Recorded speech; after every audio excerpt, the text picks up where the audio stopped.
Bueno, pues ya hemos terminado con el tercer bloque, que es el cáncer de pulmón, ¿vale? Pasamos al cuarto bloque, que es la patología vascular. En primer lugar vamos a ver el TEP y después la hipertensión pulmonar.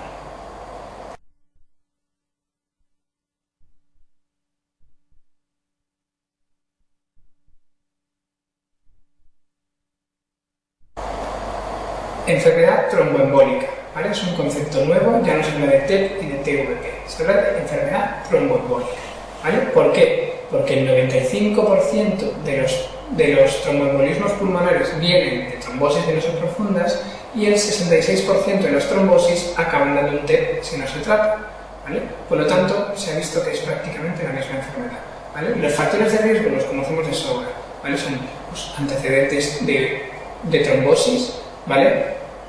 Trombosis venosa profunda en las piernas en el momento actual, ¿vale? No es lógico.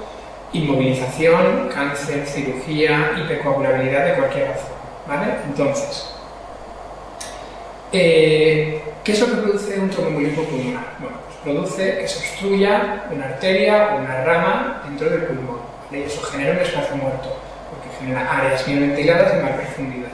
¿Esto que produce? Una alteración de la ventilación y perfusión, ¿vale? Que desemboca en hipoxemia, ¿vale? Esa hipoxemia produce hiperventilación con su correspondiente hipocapnia, ¿vale?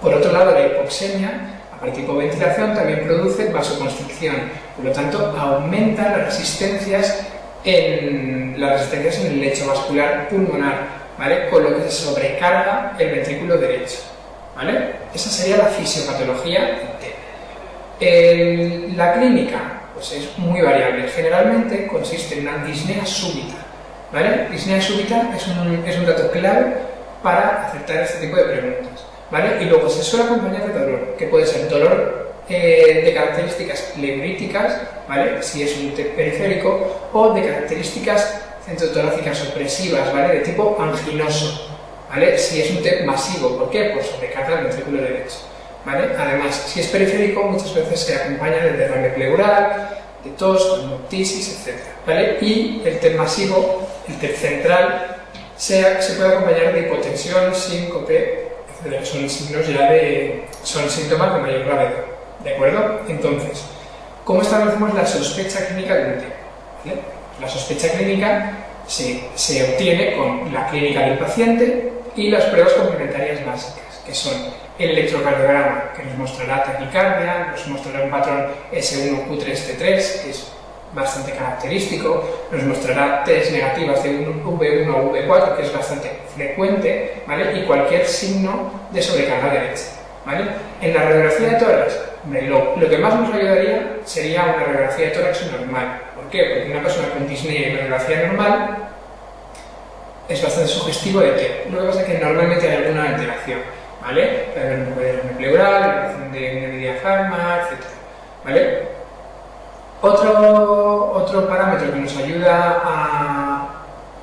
a diagnosticar un TEP, que nos ayuda a sospecharlo, es una gasometría. Cualquier paciente con disnea, hipoxemia y hipocapnia, el TEP entra dentro del diagnóstico diferencial, ¿vale?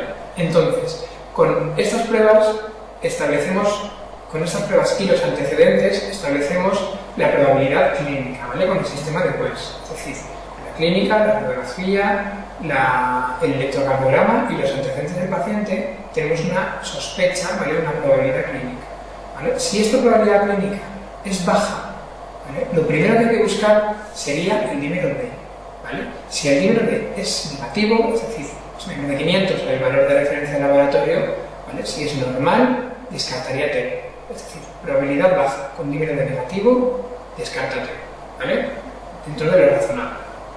Si el dímero D es positivo con una probabilidad baja, habría que hacer alguna prueba de imagen, ¿vale? Y siempre que haya probabilidad alta, ¿vale? Por lo menos moderada alta, siempre hay que hacer una prueba de imagen, ¿vale? La prueba de imagen que actualmente es la que se considera de screening es el ANZTAC, ¿vale? Y si tiene insuficiencia renal o alergia a los contrastes llevados, se debería hacer una gamografía de ventilación, ¿vale? De ventilación perfusión, perdón. Entonces, sospecha clínica alta, con una prueba de imagen positiva, es decir, un TAC positivo o una gammagrafía de ventilación y perfusión positiva, confirma el TEP, ¿vale? En caso de que tengamos sospecha clínica alta y las primeras pruebas de imagen sean negativas, debería hacerse un Doppler de las piernas. ¿Por qué? Porque si tenemos la probabilidad clínica y el Doppler de las piernas sale positivo, también tendríamos el diagnóstico, ¿vale? Porque lo más seguro es que haya hecho un TEP, ¿vale? Desde una trombosis en las venas profundas de la pierna, suba al pulmón, ¿de acuerdo? Si también sale negativo el Doppler de las piernas, lo siguiente que hay que hacer es una angiografía, ¿vale? Y eso ya da el diagnóstico definitivo, ¿vale? Si es negativa, es que no hay TEP, ¿vale? Entonces, eso es muy importante. Probabilidad clínica baja, con número de negativo, descartas, ¿vale? Probabilidad clínica alta, con prueba de imagen positiva, confirmas, ¿vale? Y si las pruebas de imagen son negativas, con una probabilidad alta, hay que ir pasando de una prueba a otra hasta que una te dé positiva, ¿vale? Si todas te dan negativas, pues ya lo descartas de forma razonable como siempre, ¿de acuerdo? Ese sería el manejo principal del tromboembolismo pulmonar o de la sospecha de tromboembolismo pulmonar, ¿vale? Así que ahora vamos a hacer algunas preguntas.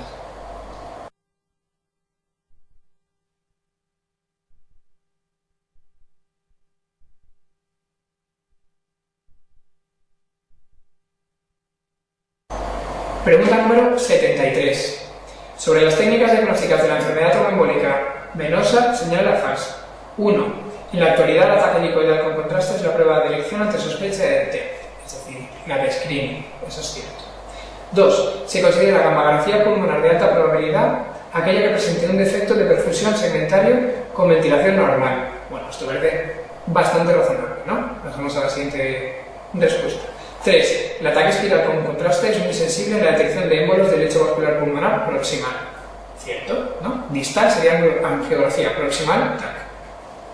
Resonancia magnética detecta émbolos proximales y puede evaluar la función ventricular. Vale, pues tiene el mismo valor que el angioTAC, pero además permite calcular la función ventricular del ventrículo derecho, es lo que más nos importa, ¿vale?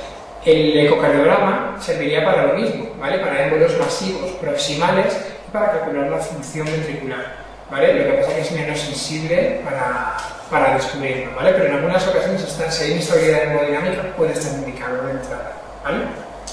Y 5. El ecocardiograma tiene valor pronóstico, pero baja sensibilidad, salvo en embolismos masivos. Bueno, pues justo lo que estamos haciendo ahora. Por lo tanto, parece que las 5 serían verdaderas, pero si te fijas bien, leyéndote las 2, puedes ver que la gammografía pulmonar de alta probabilidad es aquella que tiene 2 o más defectos, ¿vale? Y aquí solo habla de uno. Es un pequeño detalle que no es demasiado importante, pero nos sirve para repasar otras cosas, ¿vale?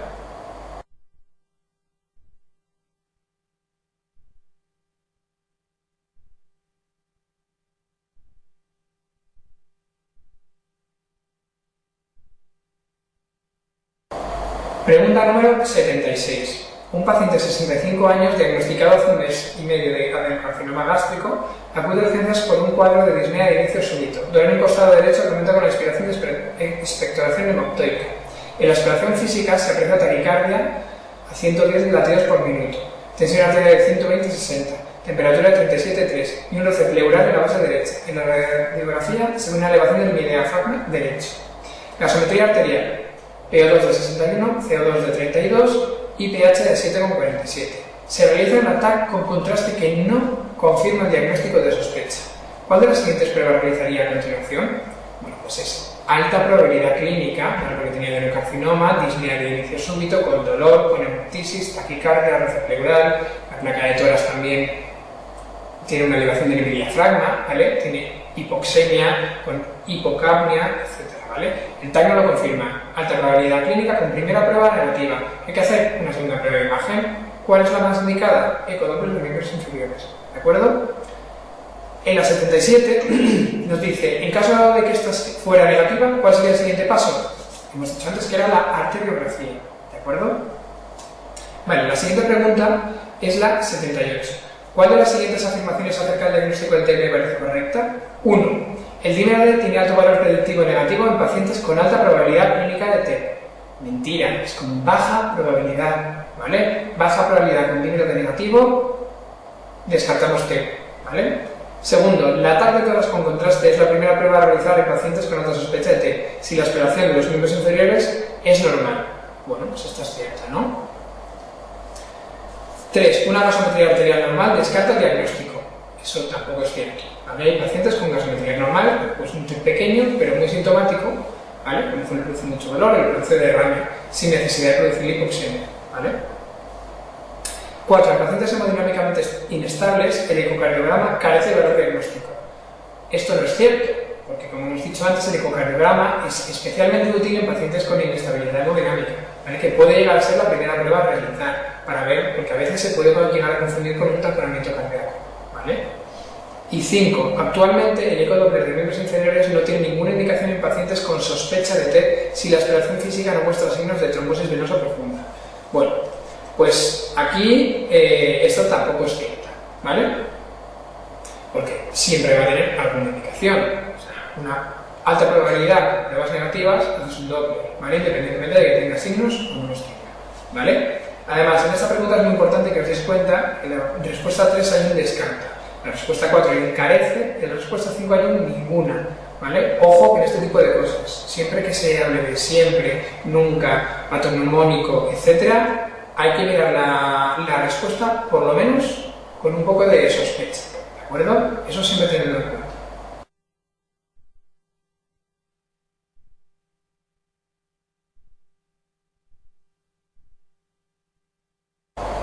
Pregunta número 79. Varón de 74 años de edad, diabético, con insuficiencia renal crónica secundaria a nefropatía diabética, que acude a urgencias por presentar disnea súbita y dolor torácico. Lleva un mes de reposo por un esguince de tobillo derecho. En la exploración física destaca taquicardia junto con edema, circulación colateral y signo de OMAS positivo en miembro inferior derecho. ¿Qué le parece la actitud más adecuada a seguir en este paciente? Bueno, pues en primer lugar tenemos alta probabilidad clínica, ¿verdad? Porque tenemos un mes de reposo, disnea súbita, dolor torácico y taquicardia, ¿vale? Y encima hay signos de trombosis venosa profunda, o sea que la probabilidad clínica es altísima. ¿Qué hay que hacer con este paciente? Bueno, lo primero, anticoagular. Siempre que haya alta probabilidad clínica, lo primero hay que comenzar anticoagulación, ¿vale? Y luego hay que verle esa pierna, ¿vale? A ver si tiene efectivamente trombosis venosa profunda y habrá que diagnosticar el TEP, ¿vale? Por lo tanto es la respuesta 5, ¿de acuerdo? Vale, vamos a ver la pregunta número 80. Varón de 43 años sin antecedentes de interés que acude a urgencias por disnea progresiva de 15 días de evolución. La exploración física es normal, así como el electro, la gasometría y la radiografía de tórax. Se requiere descartar enfermedad tromboembólica. ¿Cuál sería la primera prueba a realizar para descartarla? Pues este es un paciente que no sé por qué sospechan TEP, ¿vale? Bueno, la sospecha clínica es muy baja, ¿vale? Porque no tiene ni clínica ni tiene pruebas complementarias que lo apoyen, ¿vale? Por lo tanto, baja probabilidad clínica, ¿qué queremos hacer? Descartarlo, ¿verdad? ¿Y con qué lo hacemos? Con el número D, ¿vale? Bastante sencillo.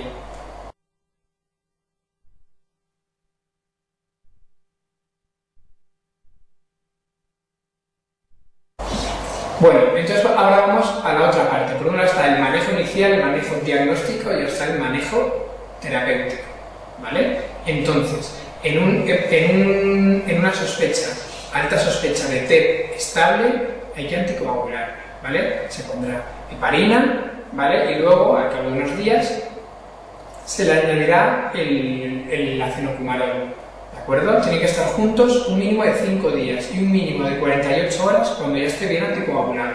¿De acuerdo? Luego ya se puede retirar. Una vez que esté bien anticoagulado y ya han pasado por lo menos 48 horas, se retira la heparina y el paciente permanece con Sintrón el tiempo que esté indicado. ¿De acuerdo? Eso por un lado.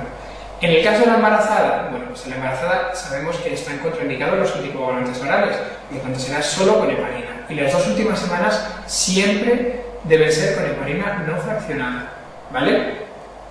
Además, siempre deben incluirse en el tratamiento anticoagulante las 4 o 6 primeras semanas posparto, ¿vale? Porque hay bastante riesgo de trombosis en ese tiempo, ¿vale? En el caso de que un paciente sea inestable, ¿vale? Que tenga disfunción del ventrículo izquierdo, que tenga un trombo pasivo o que tenga una trombosis iliofemoral importante, ¿vale? Que coja la vena cava inferior, estaría indicado realizar fibrinolisis de entrada, ¿vale? En muchos casos se debería hacer un ecocardiograma, ¿vale? Para valorar la función del ventrículo derecho, y si vemos que está afectada y se diagnostica con el ecocardiograma, ¿vale? El siguiente paso sería hacer una fibrinolisis, ¿de acuerdo? Y luego, después de la anticoagulación, ¿vale? De la anticoagulación inicial o la fibrinolisis, hay que ver qué hacemos con ese paciente, ¿no? Posteriormente, entonces, si es un paciente joven, que no tiene ninguna patología de base, que tiene un factor de riesgo, por ejemplo, una inmovilización puntual, que es reversible, ¿vale? Que ya no tiene por qué seguir inmovilizado, o una cirugía, por ejemplo, pues una vez que ya ha terminado el periodo de convalecencia, ¿vale? Es decir, una causa reversible, podemos anticoagularle tan solo 3 meses si se trata de una trombosis venosa profunda, o 6 meses si es un tromboembolismo pulmonar, ¿vale?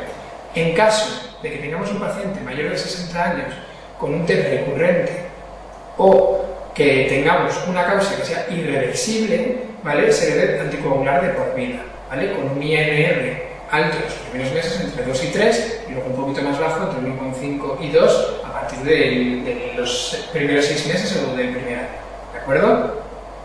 Vale, entonces vamos a hacer algunas preguntas para perfilar un poquito mejor el tratamiento del TEP, ¿vale?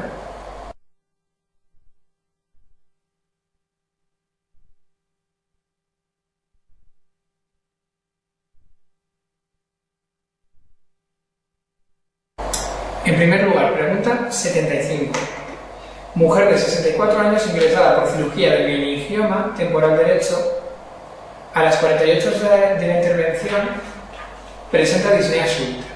En la exploración, el miembro inferior derecho aparece levemente edematoso. Se realizan analítica y placa de tórax que no muestran hallazgos de interés. El electrocardiograma muestra un ritmo sinusal a 108 latidos por minuto. En esta situación, ¿qué es lo correcto? Bueno, es una paciente con antecedentes de cirugía, por tanto inmovilización,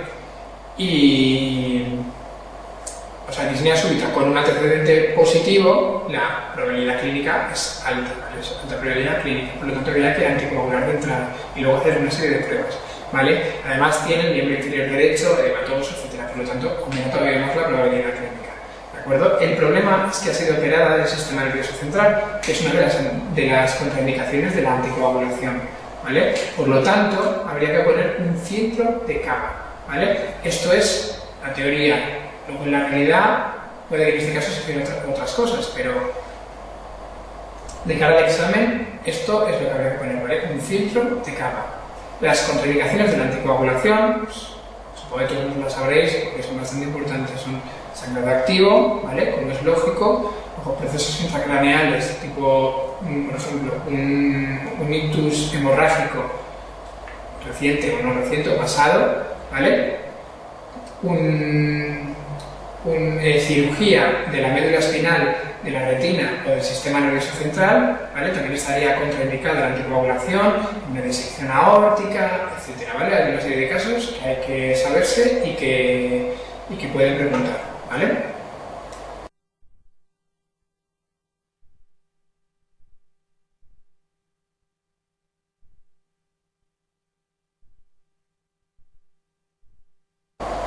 Vamos a hacer la pregunta número 82. Una paciente de 57 años de edad, sin antecedentes de interés, es intervenida en una policistectomía y dada de alta sin incidencias. Al mes del alta, consulta por dolor torácico y disnea de aparición brusca, presentando un síncope al llegar a urgencias. En la exploración física usted objetiva una tensión de 70-40, frecuencia cardíaca 135 y frecuencia respiratoria 34. Con intenso trabajo respiratorio, y en la gasometría arterial aparece una PO2 de 40 y CO2 de 30, con un pH de 7,49. Con la sospecha de embolia pulmonar se solicita un ataque de tórax con un contraste, cuyo resultado es émbola alojada en la arteria principal derecha y múltiples defectos de represión sugestivos de embolias en ramas basales izquierdas. ¿Qué tratamiento recomendaría? Bueno, pues esta paciente tiene un TEP clarísimo, ¿vale? Es alta probabilidad clínica, por lo tanto, de entrada, ¿qué habrá que hacer? Anticoagular. El problema es que está inestable, por lo tanto, lo que hay que hacer es fibrinolisis, ¿vale? Y luego voy a ponerle la película, que sería la respuesta número 1, ¿vale? La siguiente pregunta sería la número 83. Gestante de 24 semanas que acude a urgencias por disnea y dolor torácico de carácter pleurítico en el mitoras derecho, de integración súbita. En la exploración hay signos de TVP en el miembro inferior izquierdo, que se confirma con un ecológico. La actitud a seguir es heparina bajo peso molecular más acenocumarol durante 5 días y posteriormente acenocumarol durante 6 meses. Heparina sódica más acenocumarol 5 días, posteriormente acenocumarol durante 6 meses. Heparina sódica hasta el parto. Bueno, sódica los últimos 15 días y posteriormente acenocumarol hasta completar 6 meses. 4. Heparina sódica hasta el parto, posteriormente heparina de bajo peso molecular hasta completar 6 meses. Y quinta, heparina bajo peso molecular hasta el parto. Bueno, los anticoagulantes están contraindicados, por lo tanto las dos primeras se eliminan, ¿vale? Y la única que habla del tratamiento, o sea, que define el tratamiento que hay que hacer en una paciente embarazada es la tercera, ¿vale? Que es heparina hasta el parto, ¿vale? Los últimos 15 días, sódica, y después acenocumarol, ¿vale? Durante 6 meses, o 4 o 6 meses, ¿de acuerdo? Esto también es bastante importante, la embarazada y el